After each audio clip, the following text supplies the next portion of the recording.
না এই মুহূর্তে না, কারণ আমি আগে অনেকবার বলেছি কোনো কিছু আমি প্ল্যান করে করি না। তো আমার সামনে যেটা মনে হয় আমি সেটাই ডিসিশন নিই। অবভিয়াসলি এই ডিসিশনটা অনেক কঠিন, কারণ এটার সাথে পরিবার জড়িত থাকে, বন্ধু বান্ধব থাকে, টিমমেটস থাকে, অবভিয়াসলি আপনারা আছেন, তারপর আরও অনেকেই আছে। সো ডিসিশনটা এত সহজ না, বাট তারপরেও নিতে হবে যখন হয়তোবা 2 দিন পরে নেওয়া আর আজকে নেওয়া একই কথা। সো আমার কাছে মনে হয়েছে তাই।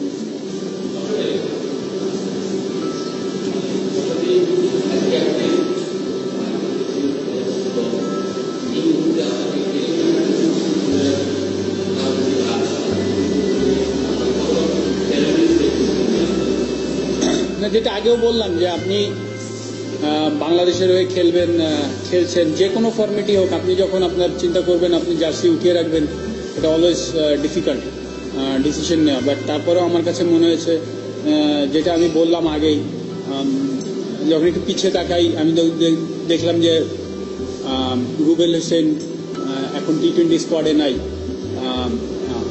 আই ডু বিলিভ যে ওর ফার্স্ট 11-এ থাকা উচিত ছিল, কারণ লাস্ট 2টা টি-20 তো 7 উইকেট। সো সিম্পলি ও আমার কারণেই থাকতে পারিনি, কারণ আমি ক্যাপ্টেন, হয়তো বা আমি আজকে যদি ক্যাপ্টেন না থাকতাম ও খেলতে পারতো, এবং আমার থেকে ওর পারফরমেন্স যেহেতু ভালো, সো আমি মনে করি ওর খেলা উচিত। সো সিম্পলি আমার কাছে মনে হয়েছে যে এটা বেস্ট টাইম আমাদের ইয়াংস্টারদের গ্রো করা, তাদেরকে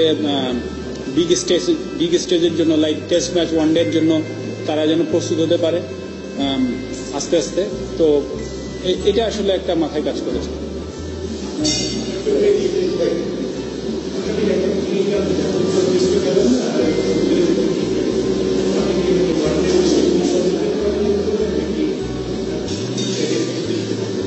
সরি, আমি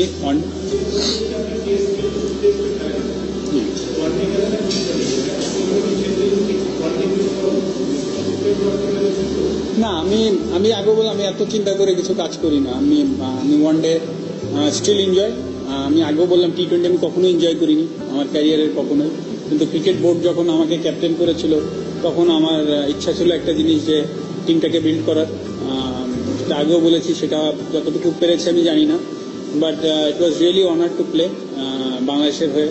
বাংলাদেশের টি-20-র একজন ক্যাপ্টেন ছিলাম, হয়তো লাস্ট ম্যাচে যদি আল্লাহ বাচ্চা রেখে ইনশাল্লাহ করবো। সো এটার পরে আমার পাওয়ার আর কিছুই নাই। সো আমি মনে করি যে আমি আসলে কোনো কিছু আলাদা করে কনসেন্ট্রেশন করার জন্য না। কিছু নতুন প্লেয়ার আসছে, যেমন আজকে দেখলেন সাইফুদ্দিন, এরা আরও ফ্রিডম নিয়ে খেলতে পারবে একটা জায়গা ফাঁকা হলে। সো আমার কাছে মনে হয় যে সামনে আবার ওয়ার্ল্ড কাপ আছে,